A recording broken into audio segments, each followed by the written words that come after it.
Hey, what's up guys and welcome back to Anime King 2, and today I'm going to be giving you part 29 of What If Naruto Was Neglected and Lost Everything.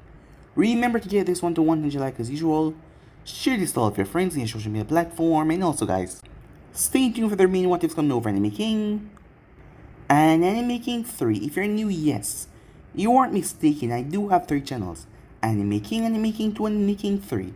Which I post what if on every single day for you guys to enjoy. So go ahead and click that red subscribe button and become part of the King family. And thank you for all of your help and support. Remember to comment down below and tell me if you're new, I'll be replying talking back to all of you. So yeah, without further ado, what do you say begin this new episode? Start the intro.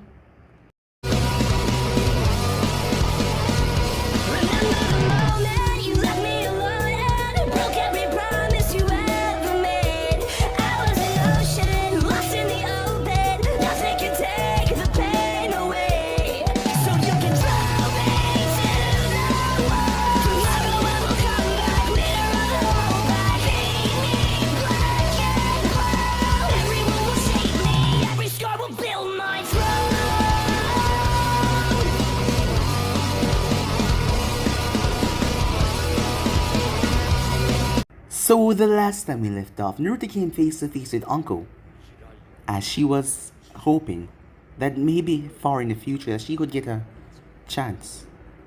As Naruto told her that she was still a part of Karen's and Yumi life. But she knew that Karen was already told everything and Yumi wasn't even their daughter to begin with. Well, Naruto didn't seem to care about that. He had raised a girl and she was his daughter. But he would never forgive Anko no matter what. He couldn't find it within himself to forgive her. As he left, Anko just put on a fake smile. She would just continue to do what she had to do. Because right now she was no longer Anko Senju. She was Anko Midarashi once again. So with that, Naruto made his way towards the prisons. As he spoke to Gaara there. As he told him to release Gaara. The Akatsuki would want him back. And at this stage the village didn't need another attack. And besides, Gaara would bring back the children. As Gaara was confused. Why did Naruto think that? After speaking to him, Naruto made him see something that was terribly wrong with the organization that he was in. Kidnapping children just because they believe they should be in a safer place. Up to this point, no one seemed to know the agenda, what the Akatsuki truly wants. Gaara was knocked out and then he was released. As Naruto stepped towards Tsunade, as she was looking rather old given the fact that the seals prevented her from tapping to her chakra, and she was showing her true age. There wasn't anything that she could say to him or apologize to him. As Naruto was done being the kind person, the only reason why she was still here was because she was needed for Konoha. As her eyes went wide, as Naruto simply walked off though as he went towards a stone, Kunoichi who would, get caught in the end. As she tried to act all powerful in front of him, as Naruto placed a seal on her, she cried out in pain. The seal was unbearable. As she was in tears, within seconds she begged him to stop. As when he released the seal, she was shaking on the ground in absolute pain. As Naruto didn't know who she was, but he didn't really care, as he found the others. He went towards each of the cells and had a little chat with all of them. With that, Hinata was taken away from the village. Hinata was confused as her father told her that Naruto actually approved of it. He was going to get his daughter back. All Orochimaru wanted was his body, but he never told Hinata that. When they got there, though, Orochimaru beat the both of them and gave him the curse mark. But Hayashi died. But Hinata was still clinging on to life. She would be interesting to use in the future. But he still needed 3 years given the fact that he already wasted his ability in another body. But if this girl survived and become his subject, well, he could take her when time was ready. But the crazy thing about it was Kabuto betrayed him. As Kabuto was at the Hidden Stone. Yes, he was there. At the Hidden Stone as Kabuto brought. Yes, he had Tobirama. He had Naruto's son. As he gave him to the Tishikage who welcomed Kabuto back. Seems like the man was also working for him. But Oniki was planning on trading the boy because Konoha had his granddaughter, that is if she was still alive. Yes, Kurosaki was the one locked up in the prisons. As Naruto found out about that when she started to beg to be released. As her grandfather would want her back. But Naruto said that he would see what he would do. As he made his way off. As he went straight towards the memorial service where Kushina came as she was angry. Itachi was the one that killed Minato. Because of his crimes, he killed a man and he was getting no punishment because Naruto was now Hokage. But yet, he was getting no punishment. It made her quite angry, but she decided to leave because she was causing a rather big scene. What would she thought after everything that Naruto has put through? Would he ever find a way to forgive any of them? As she just made her way off. As Ayam came to Naruto, she was planning on moving. Yes, as she told him that she had loved him. But given the events of everything, she had to keep her feelings away. But she just had to tell him before she leave, as Naruto was stunned by that, as Itachi told him to go and get her, before he burned him with the Amaterasu as he's just standing there. The real Tobirama also came back as he had used something to trick the Sharingan, using a double-layer clone to get past the defensives of the Sharingan. Not even Itachi saw, and when the Jutsu came down and canceled all chakra, his body was inactivated, and when the chakra came back, he woke up. As he told Naruto that he was going to release a CLO, as he spoke to him a bit. As Naruto didn't hold a celebration, as everyone was gathered, as this was a new Konoha with him at the head of the table. But someone was plotting, someone at the table was plotting for his demise, as they were thinking nothing but hateful thoughts. So yeah guys, so basically that's what I thought. You guys can switch across the place, check it out for yourself. So to be in this new episode, there was a bright sun shining over Konoha. People were happily chatting as he walked around with their normal routines they're doing. In the midst of the crowd, a black-haired girl of 6 years old was currently making her way. She had dark brown eyes and she was wearing a dark blue jacket with a Senju symbol on the back, as she was currently reaching for her secret objective, trying to avoid her guardian from tracking her down. As she saw her secret objective in sight, as she jumped out of the crowd and took a seat right beside the purple-haired woman. "Mom," Yumi grinned, as she moved her hair back that was covering her eye. "Yumi-chan, shouldn't you be going to school?" Uncle asked, as her dango order arrived, as she split it with her daughter. "But it's boring," said Yumi. "Dad is embarrassing. Every time they speak of Senju, they always point towards me, and they always want to get on well with me, but not for me, but what I represent. I'm sure your sister can help you, can't she?" Uncle said, as she just wanted to pinch a girl's cheek, as she was just so cute, trying to say all these difficult words. In the past 3 years, yes, it has been 3 years, Yumi has grown a lot. And Uncle Midarashi was now back. She was no longer the gentle and cute motherly figure. She was Uncle Midarashi, the kick-ass fighter, and a drunk on Friday nights.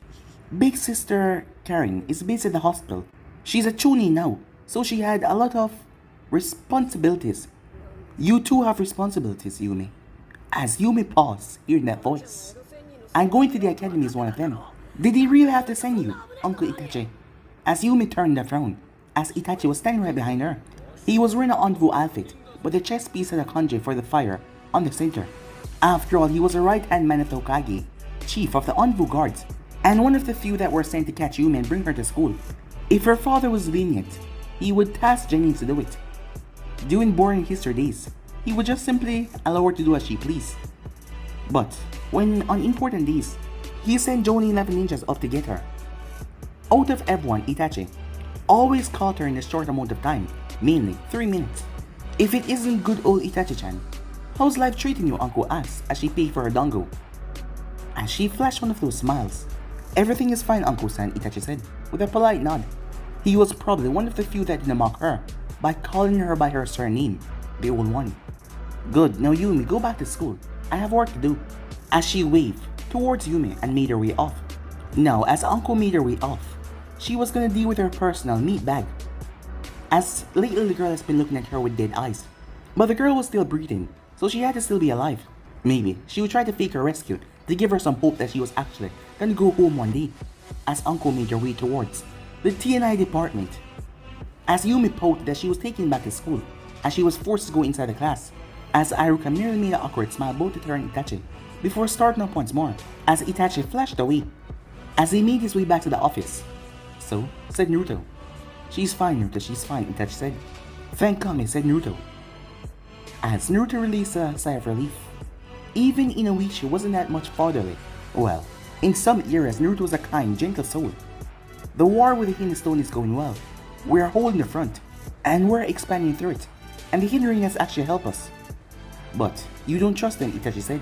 "No, I don't. Remember that day the kids were freed by Gaara and brought them back? The chameleons dispersed in that direction. I think the Hidden Ring and Akatsuki works together. But no spy scent has come back, so I can't comment on it."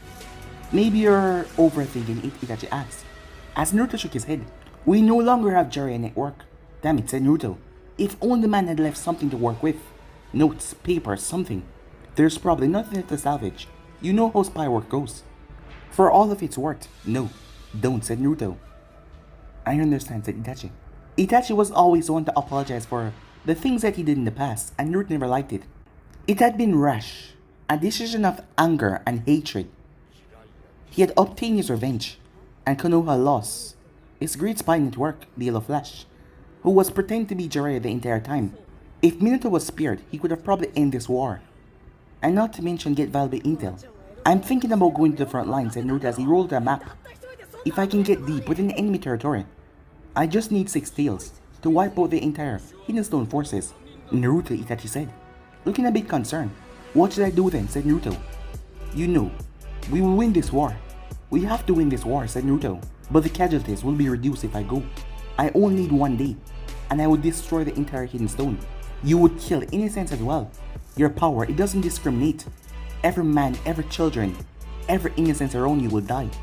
Can you live with that? What else can I do, said Naruto, as he turned and watched his village from the office window. I need to protect Konoha. I need to protect my family, my friends. My beloved one, said Naruto. I would go alone, but I suppose I'll need a small group, he said. Fine then. When are we going to leave, Itachi asked. It was useless trying to change Naruto's mind otherwise, and Itachi knew that. And there just wasn't another way. The Hidden Stone was headstrong. They were suicidal, and they were incredibly bitter against Konoha. Nothing short of overwhelming display of strength would work against the Tishikage, nothing else.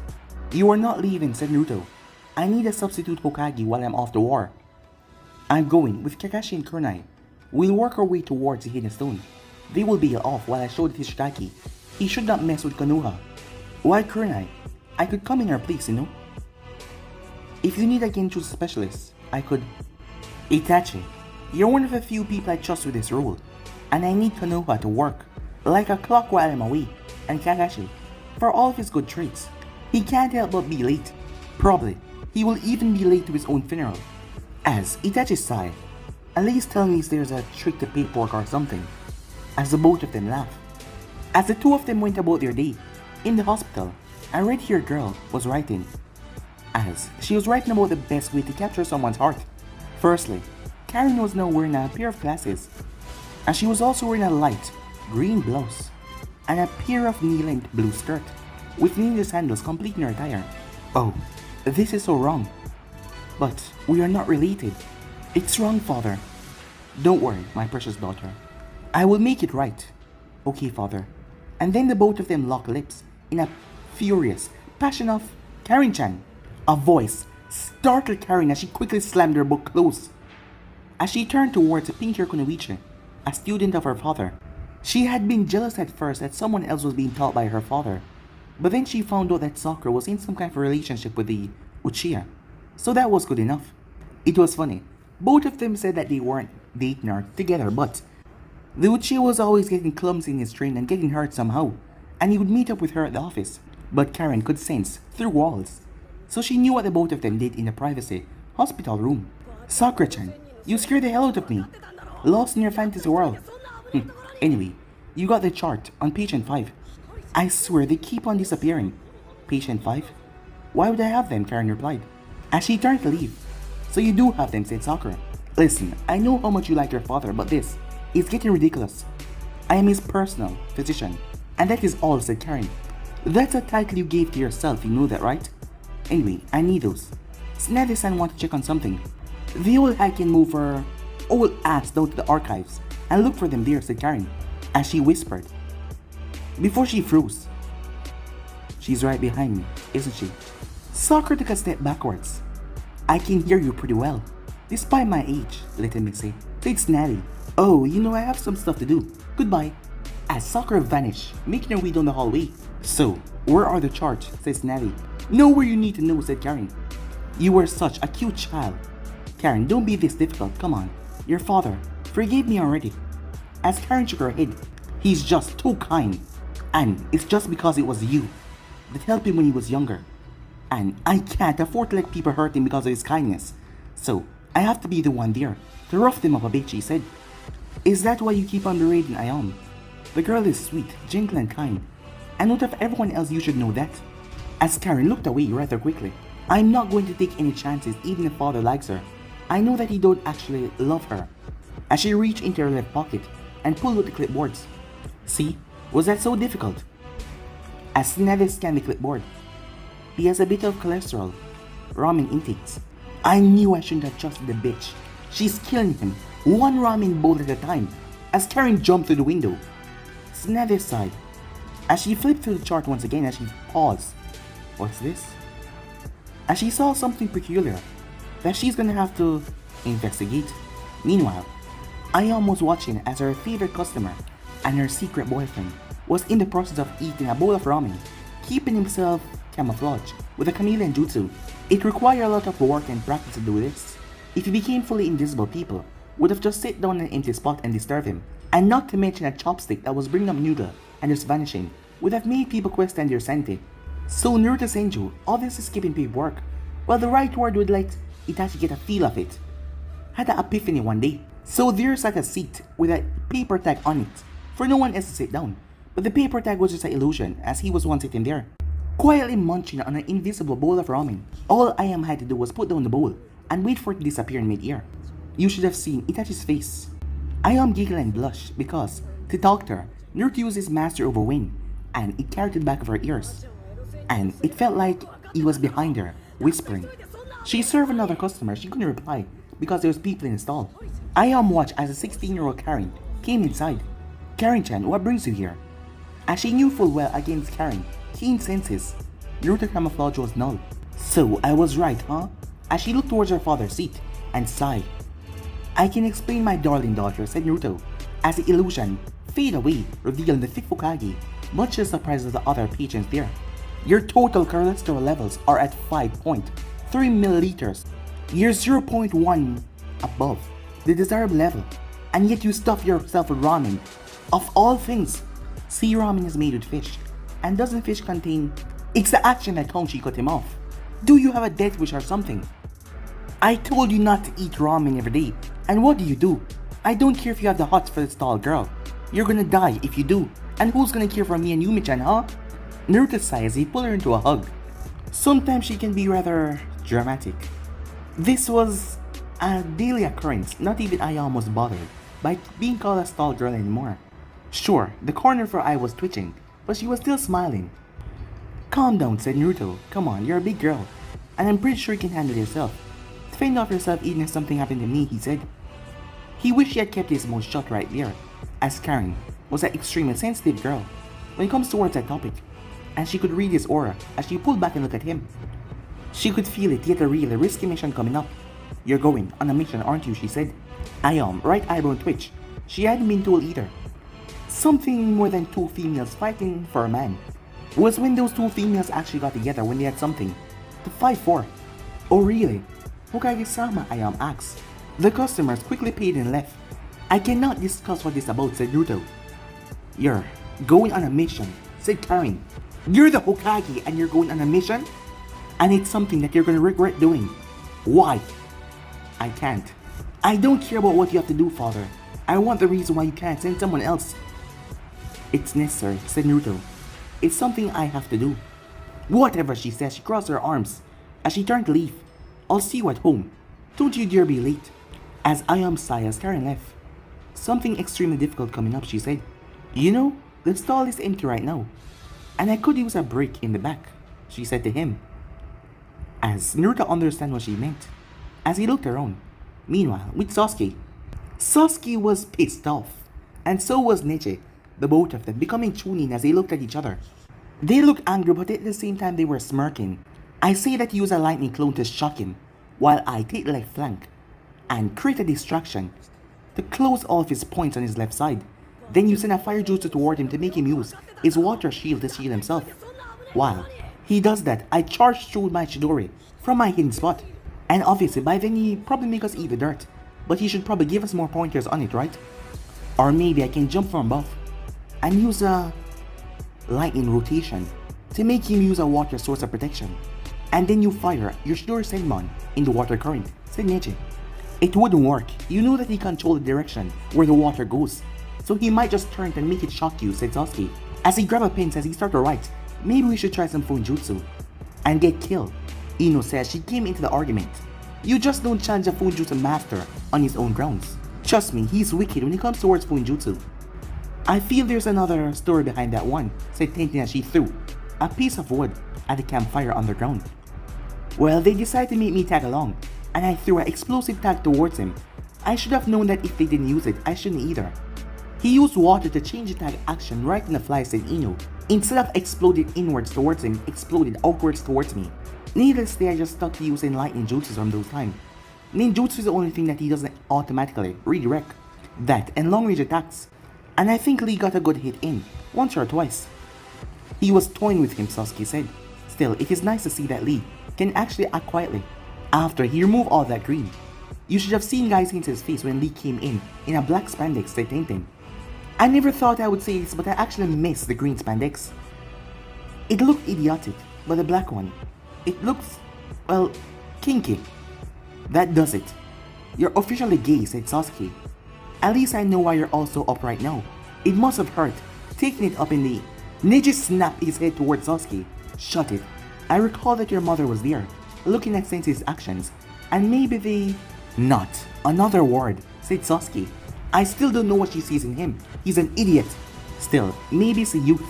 How old is your mother, Sasuke? 49, said Neji. Not. Another word! Neji, stop and apologize. True love knows no age limit, you know, said Ino. Just like Naruto-san and Uncle-san. They had 5 years difference of age. And yet the relationship went on, until that bitch came into the equation. No, you're wrong, it's the other way around. Their marriage was strained, because of the stress going on, and Midarashi-san decided to run, as always. There was also some rumors about she and Ibiki-san. And look at her now, a man-eater of the worst speeches. At least Ichiraku-san was there to help Naruto pick up his broken heart pieces, said Tenten. She did not. She stole him first, said Ino. As Neji sighed, he shook his head. As Sasuke had his hand on the ground, and tapped it 4 times. The 4th time then leaped away, as their campground exploded to pieces. Neji spun in mid-air, as his body got flushed with chakra, avoiding a swarm of bees that tried to pierce him all over. As he took all of them down and landed, as sticky substance has been released. Honey? Tenten barraged the ear where her enemy was. Ino had managed 2 hand signs as she let her hair wrap itself around her, as her hair hardened like it was steel, deflecting all the kunais as she landed gently. Sasuke unsheathed his blade as he deflected all the barrage before landing. All 4 Konoha ninjas stood quietly as they looked at the people in front of them. You just made us lose night vision, you bastards. A man snarled. The explosion of the campfire, him and his team would need some time after this scuffle to be able to peer through the darkness once more. Hidden, stop whining and get the job over with, the female Kunoichi from the stone said. She had long brown hair that she tied in a ball on top of her head, while 2 locks framed the remainder of her face. She had a short sleeveless dress with numerous bandages on her arm. Stranger, her clothing were similar to that of Ino, who would let it slide. Bitch, are you copying my fashion sense? As Neji, Byakugan was able to see the opponent that he was facing, as he was facing a man with dark black hair and black eyes and a big wide nose. His entire face seemed to show annoyance, but he was also serious. He was a bit bulky and he was wearing a dark purple robe. Next to him, bees were all around him, flying quietly. My name is Kurabaki. Off. The Kamaizura clan, if I die. Please bury me, the bulky man said, as he raised his hand. As the beast shot forward, as Neji rotated his palms around in a fast, quick motion. The man was shocked when Neji came to a stop. There was not even a wound on his palms. Good, this should be interesting, the man said. But then he froze. That should have limited your ability. Why isn't it? Shinobi speak only when the battle is over, said Neji. As Neji shot forward, his hands were glowing with fiery blue chakra. As he lashed out with it, twin fireballs slammed into the man from Neji's fist as the man dispersed into beeswax. The Byakugan sees all, said Neji. Oh come on, Sasuke, Neji is acting all Hayuga again. Maybe he needs to see Sensei before starting this whole fate crap once again. You bitch, don't take your eyes off me, the Kumo Kunoichi said towards Tenten, as she was wearing a kimono that had slits at the shoulders and light hazel eyes, and she had blue hair. Susubiki from the stone will take you down. As she raised her hands as a swarm of bees came from her sleeve. Damn, she's like Shino, said Tenten. I should have brought some bug spray. As Tenten released a scroll as a massive fire dragon emerged. The girl released more bees as a fire dragon and the bees slapped together. as the attacks seemed to cancel each other out, with the bees being burned to crisp. Aw, damn it, Sasuke. Your fire jutsus are too weak. I should have asked Neji to do it. They are not, said Sasuke. As Sasuke rushed towards the enemy that speed through hand sign. Rock shelter, he said. The earth rose up to protect the enemy. Sasuke merely smirked as electricity ran across his body and his blade. Chidori Nagaji, he said. Sasuke tore through the rock wall before twisting and driving his blade through the man's heart with a burst of speed. He didn't even hesitate as he brought the man down. It was at least merciful and quick, a blade to the heart, and the shinobi was no more. Maybe if they had ambushed someone else they would have survived, but they came upon the 4-man team that was set specifically by Naruto Senju to keep the front line, so they had no chance. You should have left him alive, said Ino as she slammed her hand down, releasing a massive shock wave. The stone Kunoichi dropped her blade, so the electricity would go down towards her as she jumped away. After the invasion of Konoha, Komo was forced to relocate some of their lightning users to the Hidden Leaf to teach them some of their skills in exchange for overlooking the treasonous acts done by Yujito, now missing Nin, from the village. Oh, shut it, Ino, Sasuke said, as he saw everyone was handling their own fights well, so he had no reason to intervene. The Hidden Stone should have known that the people that were sent must have jutsus with lightning, and that will trump Earth. After the blow their force had taken 3 years ago, the Hidden Stone had things really tough. The men and women that attacked Konoha, they weren't not Chonins or Genins. They were mostly Jonins. That was the messed up part about it. And the Hokage had made sure that their numbers were severely cut down, extremely. Mine is still alive, said Neji. Hyuga 1. Uchiha 0, said Tenten, as the Kunoichi in front of her sighed. As the girl brought her hands together, bees, all of them that had explosive tags, flew towards Neji. Neji, dodge! Neji jumped back as he flashed through hands and released a fire spear that hit right into the bees as they went off. A blinding light forcing everyone to shield their eyes. It was enough for the fashion stealer Kunoichi to move and drive her blade inside of Ino's gut and twist it before pulling it out. But Ino burst into crows. What? A genjutsu? But as Sasuke had used a subtle genjutsu, Ino was rather proud, while everyone here was.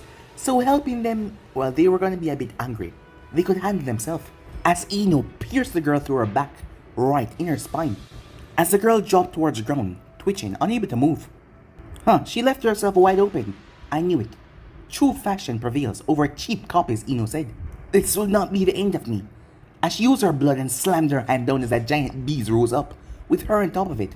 The great bee of the Kamaraza clan.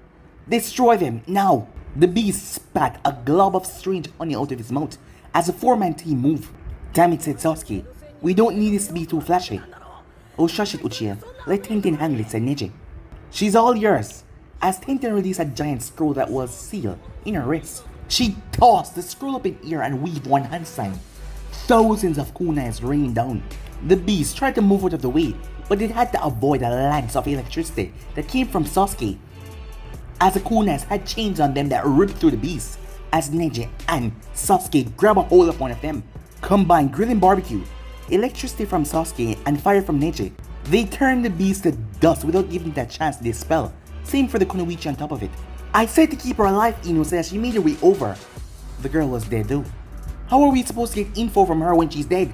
We dealt them a good blow, and that wasn't any ordinary summon, one that they can't use against Sasuke. Yeah, but now we have to relocate Uchiha, and all because you decided to throw a Chidori in the air. You know you were the one that used the lightning on the explosive bees, right? That was even worse, said Sasuke. As Tenten sighed, come on guys, help me pack the weapons back in the scroll, she said. They got to work as Ino went over and brought all the corpses forward and started to go through their belongings. They burned their mission scrolls already. Damn it, Ino cursed. As Tenten came over, as she saw the two boys cursing once again. As Ino got contacted by her father, as she spoke to him. Hey, you two, come over here. As he came over, guess who's coming through Checkpoint Alpha in 2 days? Who? The Hokage. Sensei? Both boys said surprise. Now they're acting like kids, knowing that their favorite hero are passing by, said Tenten. Uchiha, we must make haste to reach the checkpoint in 2 days, and if we can't, we must walk on our hands. Sasuke turned towards Neji perplexed. Not another one, he said. Not another one! Meanwhile, with Hinata, she felt good, really good, as she slipped the silk blankets away from her body, looking to her right where the red-haired Teiwaya stood. She couldn't help but suppress a snore of contempt. The kunoichi of the sound was merely pudding in her hands now. She thought that she actually cared about her. Obviously not. However, she looked at her. Her genjutsu pet. Yes, she was merely a meat shield in her good moments, and a problematic headache in her worst moments. She loved to curse and be all rash, but she was rather insecure behind all of that. It was sickening and annoying sometimes, but yet she can use her tongue quite well when she wasn't shouting and cursing. As she picked up her dress, a one dark sleeve red, with a spiraling motif on it. It made her pale white eyes stand out, and her curves, and her tone of her legs. It was made of tougher stuff despite looking like a normal dress. She could move, back quite well in it. As she looked in the mirror, as she fixed her chest, after all, have to have the enemies distracted. As she left out a large amount of cleavage. Well, it didn't matter much to the guys in the hidden sound. They knew that she was untouchable. They didn't even look at her. Her silky dark blue hair was cut short. As she thought about the Hyuga clan, the main branch had been decimated when they refused to take things like explosive tags and ninja wires, believing that their clan jutsu could fight on their own. All that was left was the branch member, and they were now the Senju clan. As she didn't even look at Teiwaya, who was still in her bed. If she was there when she returned, she would punish her, maybe keep her away from her for a couple of days, and then the girl would come begging to her, all the way to keep her in her palm, and she can do as she pleased. She was just that good. Teiwaya knew it. Probably even Kimimaro knew it. Well, considering the fact that he was barely hanging on to life. Not that she cared about Kimimaro in the slightest, but she had that 2-year-old toddler to look after. Well, not really. She had just birthed a little monster. There was nothing else in there. But let little Tsukuko go along his way with someone else. But Hinata didn't really care about anything. Only thing she wanted was revenge. Revenge against Konoha, revenge against the Hokage who betrayed her, and revenge for her heart that was broken. As she walked down the road of the hidden sound, the place was horrendous to look at. Orochimaru being a Kage was nothing but inane. There was no order here, only missing names going about their business. A bit of chaos was always somewhere, but as long as it didn't get too out of hand, no one cared. As the Hyuga, no. She wasn't sure that she wanted to use it as a surname anymore. She didn't even want to be called Hinata, but Orochimaru always called her that, taunting her by adding the Hinata-chan. As she picked up an apple from one of the stalls, without even looking back or paying. Many didn't pay at all, since the strong rule and the weak suffer. After all, that was a way of life, and who could do anything about it if you were not strong enough? You'd always get beaten down. As she bit onto the apple and found the fat ass that was bringing her to Orochimaru, as she thought about how much time has passed, was it already 3 years? She supposed it was. Maybe today was the day that she leave, after killing the man. Killing Orochimaru was never part of her plan all those years ago. At first, she just wanted to be with Senju, have his babies, and live a happily joyful life at his side. A kid's dream, a kid's crush. And that was hopefully destroyed when reality had kicked in. Now she had trained above and beyond. She had been lucky with her Byakugan. Obviously, Orochimaru had trained her. He didn't train her enough so that she would be a threat. That is why she used her eyes to spy on everything within the village. The Sharingan could copy moves and jutsus in a split second. But she, on the other hand, with her Byakugan could see people from more than 300 meters away. And that was on her worst days. Whether Orochimaru liked her or not, she had become strong. Incredibly so. And she would show it to the snake when he come to collect his prize. Orochimaru-sama await you in his room, Drogo said as he left. Moments later, she was in front of the door. She hesitated before she knocked. As the door was then open, as she stepped inside, "Have you called for my services?" Orochimaru-sama. She then saw Kidomaru. He was no longer acting like Orochimaru, given the fact that Orochimaru was in a pathetic state. As Orochimaru chuckled, "Well, well. None of that, my dear," he said. She felt a sharp pain in her neck as she dropped towards the ground. "You knew that this day would come," Orochimaru said, with a smirk. "I knew that you were planning to define me, but that won't be a problem anymore." As Hinata fell down towards the ground, the pain of the curse mark shooting up as everything went black. But she smirked, a slight smirk as everything went black for her. It was going just as she planned. Meanwhile, at the hidden rain, Gaara was watching. As he looked toward his sibling, Temari, she raised her hand, "I forfeit." But it wasn't a battle. as Temari had the forehead protector of the hidden rain on her forehead. As Gaara smirked at that, as he let his poker face drop as he won the bundle of candies. Gaara-sama is really strong. Only Pain-sama usually make it to the end, a feminine boy said with a kimono. Kisame, have you finished moping? As someone spoke to Kisame who was looking at his small amount of chips that he had remained in. Oh, shut it, Zabuza. Itachi betrayed us and we didn't even see it. Do you know how much info he can give away? How much he can deliver to Konoha? I kind of wonder why they're not on our tracks. He did not tell him, the voice of Sasori said, as he started to shuffle the cards. My spies have told me that he hasn't told the Hokage anything about where we were truly located. He said that he hasn't stepped into the hideout, the real one.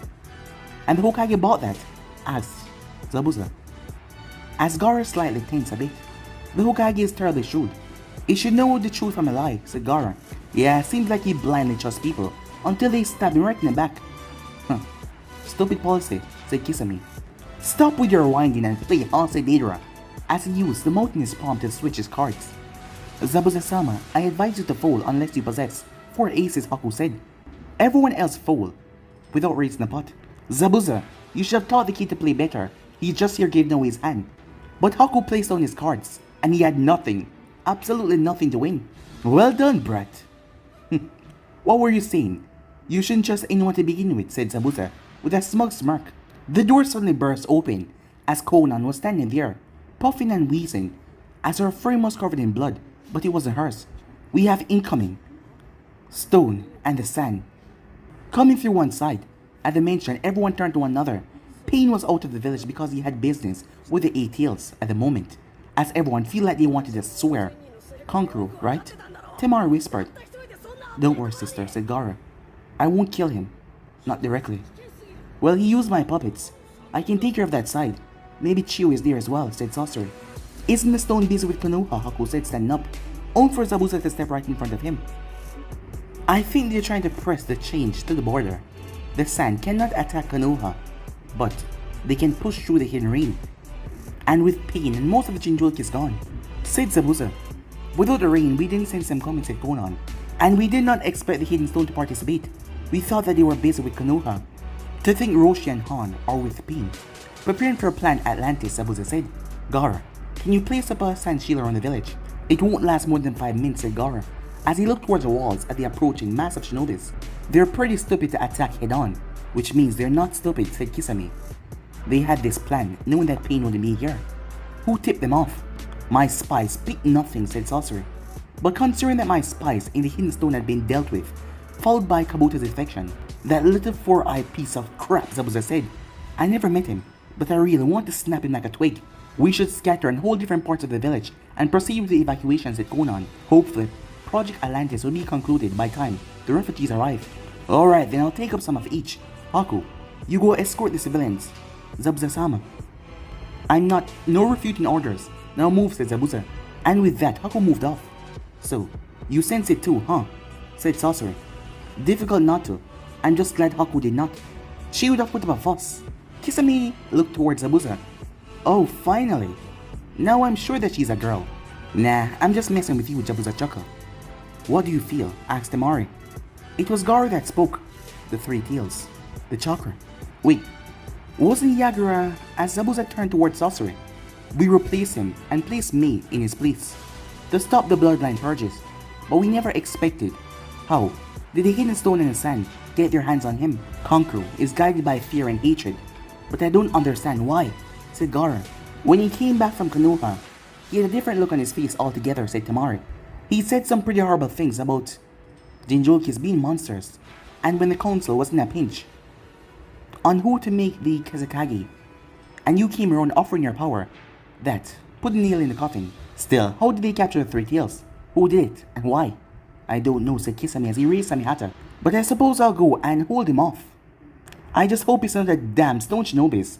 Jinchuriki's power, along with earth jutsus, really aren't my thing. I will go to the sand then, said Sasori, as he jumped down from the wall. Temari, please, stay safe.